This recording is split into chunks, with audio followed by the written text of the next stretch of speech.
Assalamualaikum warahmatullahi wabarakatuh. Salam sejahtera untuk kita semua dan selamat pagi kepada ibu dosen dan teman-teman yang sedang menyimak materi kita pada kesempatan kali ini. Puji syukur kita haturkan kepada Allah Subhanahu wa Ta'ala dan tidak lupa salawat serta salam kita curahkan kepada Nabi Muhammad SAW. Kami dari kelompok 5 yang terdiri dari saya Siti Mailisa Dan saya Sarah Maulida Junior. Saya Deslia Safirazen. Di video kali ini kita akan mempresentasikan materi yang berjudul Pemikiran Tokoh dan Pakar Pendidikan Anak Usia Dini. Untuk lebih lanjutnya, mari kita simak materi berikut ini. Happy watching!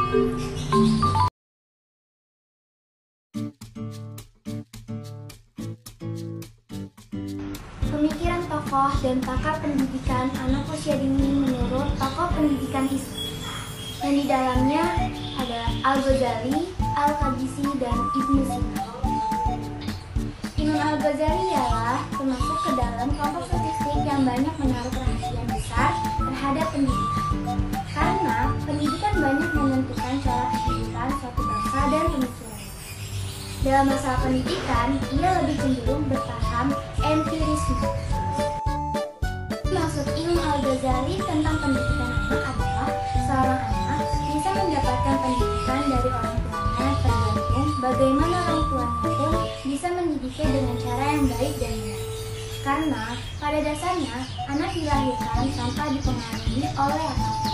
Jadi orang tualah yang sangat berpengaruh dalam pendidikan dan perkembangan anak usia dini. Yang kedua, Al-Qabisi. Al-Qabisi adalah seorang tokoh ulama, ahli hadis, dan seorang pakar pendidikan.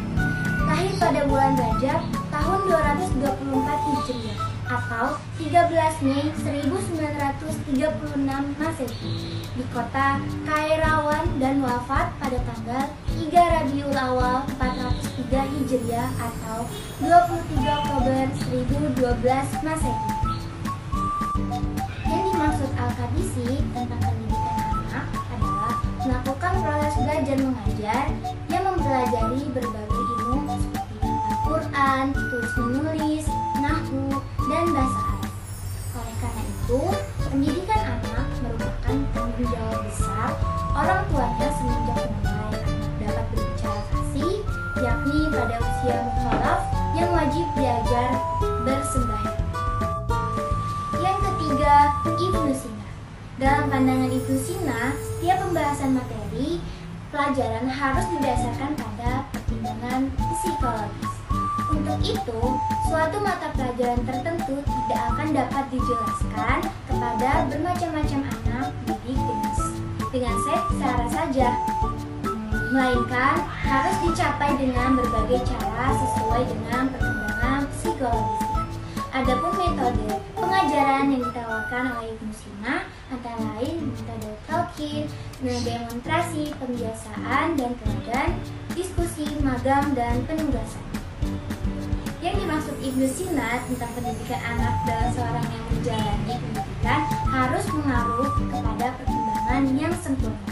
Pendidikan pada anak tidak dapat dilakukan dengan satu cara saja, tetapi harus memiliki berbagai macam cara sesuai dengan perkembangan psikologisnya, seperti bermain, dipraktekkan langsung, dan diajak berbicara, serta menggunakan metode hobi dari anak tersebut agar ingin melakukan pembelajaran.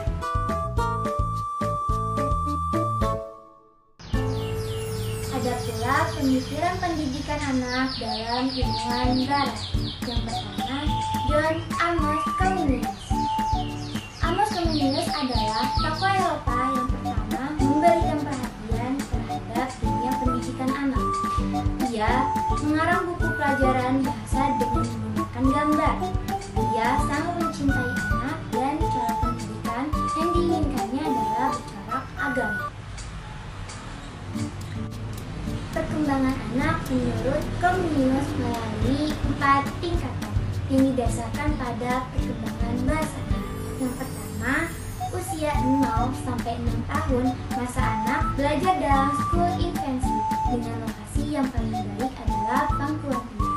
Dan yang kedua, usia 6 sampai 12 tahun. Masa anak memasuki sekolah pertama dan bahasa ibu dipakai sebagai bahasa pengantin. Yang ketiga, usia 12 tahun sampai dengan 18 tahun. Masa anak belajar di sekolah menengah sekolah Latin dengan bahasa Latin sebagai bahasa pengantin. Dan yang terakhir, yang keempat, usia 18 tahun sampai 24 tahun. Masa anak belajar di perguruan tinggi dengan syarat harus memilih perguruan tinggi di negara lain. Tingkat ini hanya ditempuh oleh anak-anak yang cerdas yang dinamakan The Flowers of Mankind. Yang dimaksud Amos Comenius tentang pendidikan anak yaitu anak wajib mendapatkan pendidikan yang sama. Oleh karena itu, sekolah harus dibuat sebanyak-banyaknya agar setiap anak bisa mendapatkan pendidikan yang layak. Amos Comenius juga mengungkapkan perkembangan anak memiliki 4 tingkatan yang didasarkan menurut perkembangan bahasa. Dalam 4 tingkatan tersebut, perkembangan pendidikan anak dibagi menurut usia agar anak tersebut bisa belajar secara optimal dan efisien. Dan yang kedua ada Jean-Jacques Rousseau.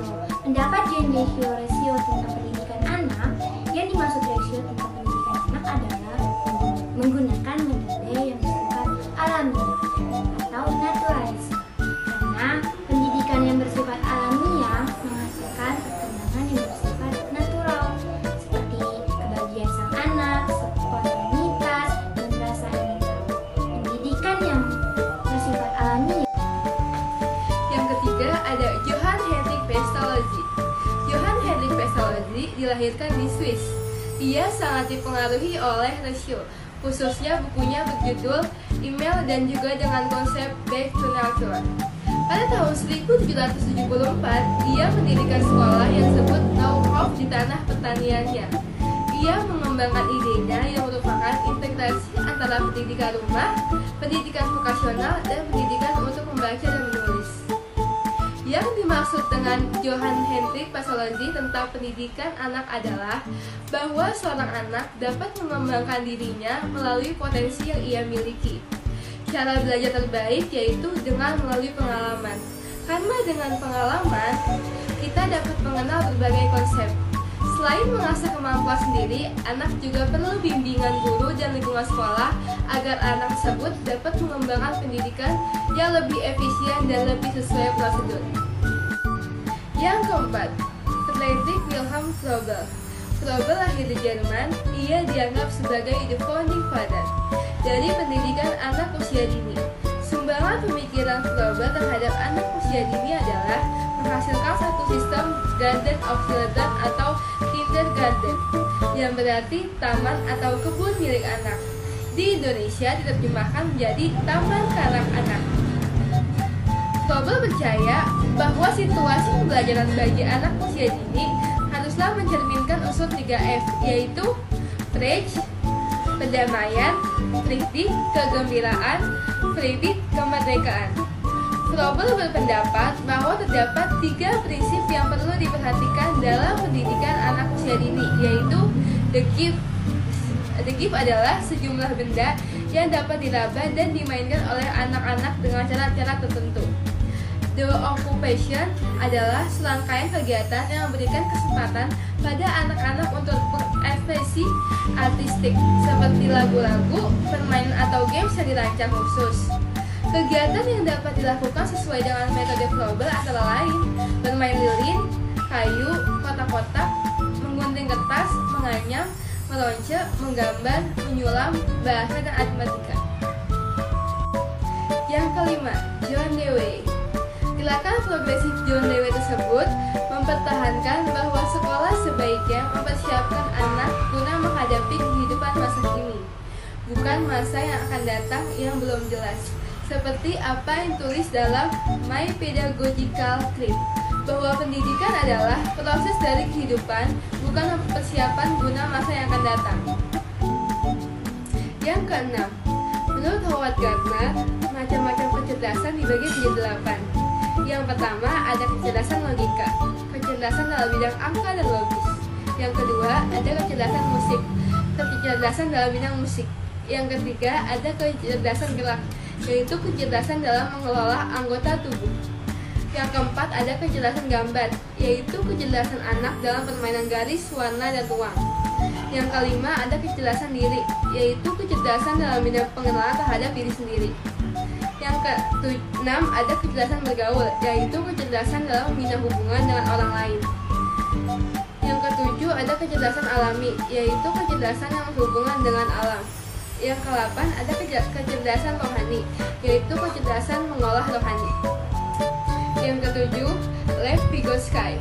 Prinsip dasar dari teori Vygotsky adalah bahwa anak melakukan proses konstruksi membangun berbagai pengetahuannya tidak dapat dipisahkan dari konteks sosial di mana anak tersebut berada. Pengetahuan juga berasal dari lingkungan budaya. Pengetahuan yang berasal dari budaya biasanya didapatkan secara turun-temurun melalui orang-orang yang berada di sekitarnya. Menurut Vygotsky, bantuan eksternal yang diberikan guru dapat dihilangkan apabila anak tampak telah berkembang secara konsisten. Bantuan dapat diberikan pada saat anak beraktivitas atau mengerjakan tugas seperti memotivasi atau mendapatkan minat anak yang berhubungan tugas, mempermudah tugas agar anak-anak mudah mengatur dan menyelesaikannya, memberikan beberapa arahan dengan tujuan membantu anak agar fokus dalam mencapai tujuannya. Dan yang ke-8, Sarah Smith. Sarah Smith adalah seorang guru besar di Tel Aviv University, Israel. Sarah Smith peduli terhadap psikologi anak dan mengemukakan tentang pengembangan kognitif anak melalui permainan. Diyakini melalui permainan dan pengalaman nyata membuat anak mempunyai imajinasi. Menurut Sarah Smith, setiap anak harus mengalami pengalaman main yang banyak. Anak usia dini belajar melalui panca inderanya dan melalui hubungan fisik dengan lingkungan. Kebutuhan sensorimotor anak didukung ketika disediakan kesempatan untuk menghubungkan luas atau di dalam ruangan. Semilaski menemukan tahap bermain pada anak usia dini sebagai berikut. Yang pertama, bermain fungsional. Gerakan yang bersifat sederhana dan berulang-ulang. Contohnya, berlari, mendorong, dan menarik mobil-mobilan. Yang kedua, bermain membangun. Untuk membentuk sesuatu, menciptakan bangunan dengan alat permainan yang tersedia. Contohnya, menyusun puzzle dan Lego. Dan yang ketiga, berpura-pura. Menirukan kegiatan orang yang dijumpai. Contohnya, dokter-dokteran, polisi-polisian, atau meniru tukang bakso. Dan yang keempat, bermain dengan peraturan. Anak sudah mengetahui dan bersedia mematuhi peraturan bermain. Dan yang kesembilan, Maria Montessori. Maria Montessori dilahirkan di Chiarafel, Italia pada tahun 1896. Dia menjadi wanita pertama yang dapat gelar Doctor of Medicine. Montessori sangat berminat terhadap masalah pendidikan anak yang tergolong terbelakang. Setelah lulus dari kedokteran, ia bekerja di klinik psikiater Universitas Roma. Dari pekerjaannya yang berhubungan dengan anak-anak yang menyandang cacat mental, Montessori banyak menemukan ide dan gagasan bagi pendidikan untuk anak normal. Lebih khusus lagi, diperuntukkan bagi anak di bawah umur 5 tahun. Montessori membuat sekolah pertamanya di daerah kumuh di Roma tahun 1907. Sekolah ini disebut Casa dei Bambini, yang artinya rumah anak. Sekolah tersebut dipersiapkan untuk anak cacat mental. Selanjutnya adalah 3 pemikiran pendidikan anak dalam tokoh Indonesia. Yang pertama, Muhammad Syafi'i. Yang kedua, Conny S. Nyawan. Dan yang ketiga, Ki Hajar Dewantara. Muhammad Syafi'i lahir di Sumatera Barat tanggal 31 Oktober 1926. Sistem pendidikan yang diciptakan oleh beliau adalah persamaannya dengan Arabic School. berorientasi life and community culture, sehingga hubungan sekolah dan masyarakat menjadi sangat erat. Di samping ini, sistem itu didasari dengan ketuhanan dan berdasarkan rasa nasional yang kuat. Anak-anak dididik dengan tujuan agar menjadi manusia yang beriman, harmonis dalam perkembangan, berbudi luhur, kreatif, aktif, dan produktif. Pendidikan yang ditanamkan kepada anak tentang budi pekerti, cinta tanah air, cinta lingkungan, rasa rasionalisme yang tinggi, dan pelaksanaan atas kesabaran Tuhan. Dan yang kedua, Conny L. Semiawan. Conny Rioskina Semiawan dilahirkan di Ngawi, Madiun, Jawa Timur pada tanggal 6 November 1935. Beliau mengkritik model pendidikan di tanah air yang terlalu menjejali anak dengan begitu banyak hal. Anak-anak kita terlalu dipaksa untuk menghafal ini dan itu. Anak disuruh untuk belajar untuk mengejar ranking, tetapi dia kehilangan masa bermain, padahal bermain itu merupakan kebutuhan paling penting buat anak. Menurut Semiawi, pendidikan bagi anak pada usia dini ini belajar sambil bermain. Bagi anak, bermain adalah kegiatan yang serius, namun mengasihkan. Melalui bermain, semuanya aspek perkembangan anak dapat ditingkatkan. Melalui bermain secara bebas, anak dapat berapresiasi dan bereksplorasi untuk memperkuat hal-hal yang sudah diketahui dan menemukan hal-hal baru. Melalui permainan, anak juga dapat mengembangkan semua potensinya secara optimal, baik potensi fisik maupun potensi mental, intelektual, dan spiritual. Secara tegas, dapat dikatakan bahwa belajar melalui bermain bagi anak usia dini merupakan persyaratan penting bila orang tua menginginkan anaknya sehat mental. Dan yang ketiga, Ki Hajar Dewantara. Ki Hajar Dewantara adalah seorang pelopor pendidikan bagi kaum pribumi Indonesia pada zaman penjajahan Belanda. Lahir pada tanggal 2 Mei 1889 di Yogyakarta dengan nama Raden Mas Soeharjaningrat. Beliau ditetapkan sebagai pahlawan penggerakan nasional dan tanggal lahirnya 2 Mei dijadikan Hari Pendidikan Nasional di Indonesia. Beliau dikenal sebagai Bapak Pendidik Indonesia. Ki Hajar Dewantara beranggapan bahwa pendidikan harus dilakukan melalui 3 lingkungan pendidikan, yaitu keluarga, sekolah, dan lingkungan sosial atau masyarakat. Keluarga merupakan pusat pendidikan yang pertama dan terpenting karena sejak timbulnya adab manusia sampai dengan sekarang, keluarga selalu memiliki pengaruh besar terhadap perkembangan anak. Ki Hajar Dewantara membagi perkembangan manusia dengan menggunakan interval 7 tahunan usia kronologis, yaitu usia 1 sampai 7 tahun dipandang sebagai masa kanak-kanak. Pendidikan yang cocok pada fase ini yaitu dengan cara memberikan contoh dan kebiasaan. Usia 7 sampai 14 tahun dipandang sebagai masa pertumbuhan jiwa pikiran. Pendidikan yang cocok pada fase ini yaitu dengan cara pembelajaran, pemerintahan atau hukuman. Usia 14 sampai 21 tahun dipandang sebagai masa terbentuknya budi pekerti atau periode sosial. Pendidikan yang cocok pada fase ini yaitu dengan cara mendisiplinkan diri sendiri dan melakukan atau merasakan secara langsung. Ki Hajar Dewantara mengutarakan tentang alat pendidikan yang dapat digunakan dalam mendorong keberhasilan proses pendidikan, yaitu motivasi, reinforcement, reward, dan punishment. Ki Hajar Dewantara menerapkan konsep belajar sambil bermain, karena melalui bermain anak dapat melakukan minatnya sendiri tanpa dipengaruhi faktor luar dan dapat mengembangkan pengetahuan melalui permainan yang dilakukan. Selain Selain konsep belajar sambil bermain, beliau juga menerapkan konsep belajar dengan cara pemberian contoh atau teladan dengan metode bercerita atau berdongeng. Metode ini juga cocok untuk digunakan dalam pendidikan di kelompok belajar dan taman kanak-kanak.